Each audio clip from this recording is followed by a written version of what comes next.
Je pense que c'est une erreur de penser que les politiques sont impuissants ou incapables ou ne comprennent pas, en faisant comme s'ils servaient l'intérêt général. Et pour servir l'intérêt général, effectivement, ils ne sont pas bons. Si on renverse la perspective en comprenant que finalement ces gens-là servent les intérêts de ceux qui les ont fait élire, et qui sont les 1% les plus riches de la population, à ce moment-là, c'est pas du tout une catastrophe. Vous parlez de catastrophe, mais c'est une réussite formidable. Tout se passe comme prévu. La sécurité sociale est détricotée, le chômage se porte à merveille, ce qui permet de tenailler les salaires et d'avoir des bas salaires, donc des hauts profits. Donc tout se passe bien, en fait, du point de vue des 1% qui se gavent comme jamais. Les banques qui devraient être en prison pour faillite frauduleuse, leurs patrons se font mieux payer que jamais et arrivent maintenant au gouvernement des différents pays. Je trouve que la situation n'est pas du tout catastrophique pour ceux qui financent les campagnes électorales des élus. Et je trouve que là, de ce point de vue, c'est assez logique. Hollande, il sert les intérêts de ceux qui l'ont fait élire en le faisant passer à la télé, dans les journaux. Et pourquoi une banque achète Libération? Pourquoi une banque achète Le Monde? Pourquoi une banque achète le quart Sud-Est? Pourquoi le Crédit Mutuel achète le quart de la presse quotidienne régionale? C'est pour gagner les élections. Et ensuite, les élus rendent des comptes à ceux qui les font élire. Le problème, c'est que nos élus ne doivent rien aux électeurs. Que vous votiez ou vous votiez pas, c'est pas vous, ce sera un autre. Ceux qui vont voter, c'est ceux qui regardent la télévision, qui ne sont pas politisés. Il faut qu'ils passent beaucoup à la télévision. Vous regardez les curseurs, c'est incroyable la similitude qu'il y a entre les courbes de passage à la télé et les résultats aux élections.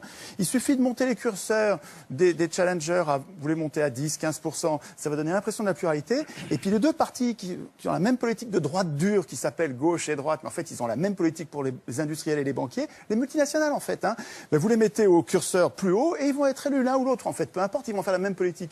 Alors évidemment, les gens sont gentils, ils croient les candidats au moment des campagnes électorales, et c'est notre gentillesse qui fait la déception après. Mais enfin, après 200 ans d'échec du suffrage universel, qui permet aux riches d'acheter le pouvoir politique, depuis qu'ils écrivent les constitutions, ces gens-là ont mis en place un système, d'abord censitaire, là au moins c'était clair, et ensuite universel quand ils sont aperçus.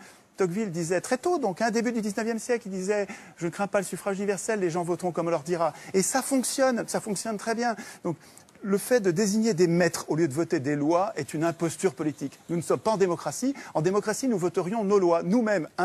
Un homme, une voix pour voter les lois, pas pour désigner des maîtres. Le fait de nous imposer de désigner des maîtres est une supercherie. Ça donne un résultat plutocratique avec les riches qui dirigent depuis 200 ans. Alors aujourd'hui, on arrive dans une crise parce que le capitalisme n'arrive pas à verser suffisamment de salaire pour vendre leur camelote. Alors effectivement, ils prétendent que le système est en crise comme si c'était un accident. Mais ce n'est pas du tout un accident. Les choses se passent comme d'habitude, avec une impuissance politique. Vous avez raison sur l'impuissance politique, mais cette impuissance politique, elle est programmée. Il y a un endroit où il est écrit que le peuple n'a aucune puissance. Ça s'appelle la Constitution. Le problème, c'est que tout le monde s'en fout. Nous nous foutons de la Constitution. C'est bien fait pour nous. C'est pas la faute des affreux qui dirigent, c'est notre faute à nous de ne pas écrire notre Constitution dans laquelle nous prévoirions notre puissance. Le référendum d'initiative populaire, les élections sans candidat ou les élections avec des primaires et avec l'impossibilité pour les condamnés de se représenter, etc. Notre impuissance tient à notre démission du processus constituant. Et tant qu'on bavarde sur ce que font les représentants politiques qui sont les représentants des riches, on passe à côté de la cause de nos problèmes. Donc il me semble qu'en recentrant en recentrant la réflexion sur la cause de nos problèmes, on arrive à trouver des solutions. Et à mon avis,